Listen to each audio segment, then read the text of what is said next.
जय माँ दुर्गा। आप सभी का संदीपा दुबे के चैनल में बहुत ही स्वागत है। आइए हम नवरात्रि के 8वें दिन माँ गौरी के स्वरूप का वर्णन करते हैं और उनकी कथा भी सुनते हैं।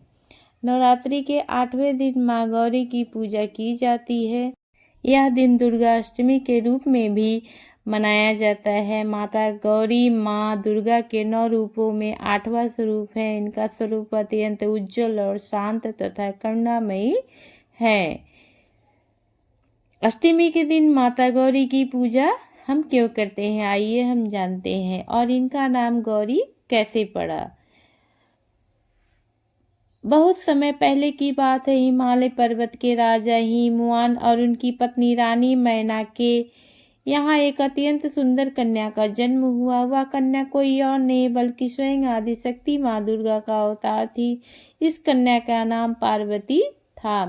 बचपन से ही पार्वती अत्यंत तेजस्वी, शांत और भक्तिमयी थी। उनका मन सदैव भगवान शिव की भक्ति में लीन रहता था। जैसे जैसे वे बड़ी हुई उनका यह निश्चय दृढ़ होता गया और उन्होंने भगवान शिव को पति के रूप में प्राप्त करने के लिए कठोर तपस्या की। एक दिन पार्वती जी ने दृढ़ निश्चय किया कि भगवान शिव को पाने के लिए अपनी तपस्या पूरी करेंगे और उन्होंने अपनी माता पिता से अनुमति ली और वन जाकर कठोर तपस्या करने लगी। वर्षों तक केवल फल खाकर रही और पत्तों पर भी निर्भर रहने लगी। अंत में उन्हें पत्तों का भी त्याग कर दिया। इस कारण उनका एक नाम अपर्णा भी पड़ा।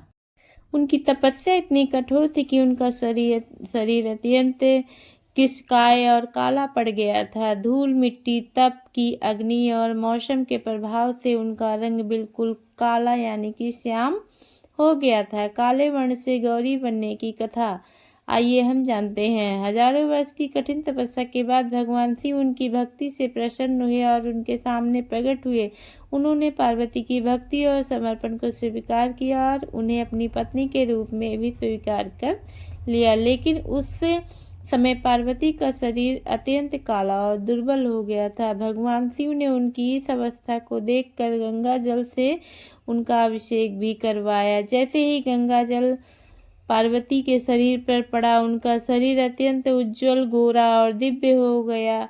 उनका रूप इतना सुंदर और तेजस्वी हो गया कि सभी देवता चकित रह गए। इसी कारण से उन्हें महागौरी यानी कि अत्यंत गोरी, उज्जवल और प्रकाशमयी का नाम प्राप्त हुआ। अष्टमी के दिन उनकी पूजा हम क्यों करते हैं। नवरात्रि के पहले 7 दिनों में माँ दुर्गा के विभिन्न रूपों की पूजा की जाती है, जो साधक के जीवन से अज्ञान, अहंकार और बुराइयों को दूर करती है।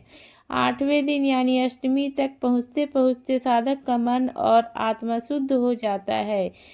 यह वह अवस्था है जहाँ व्यक्ति को शुद्धता, शांति और मोक्ष का अनुभव होने लगता है।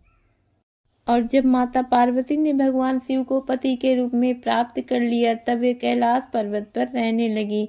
उनका जीवन अत्यंत सरल और शांत हो गया। एक दिन भगवान शिव ने मुस्कुराते हुए माता पार्वती से कहा, देवी, आपने मुझे पाने के लिए जो तप किया वह अद्भुत है। आपकी भक्ति ने आपको समस्त संसार में सर्वोच्च स्थान दिलाया है।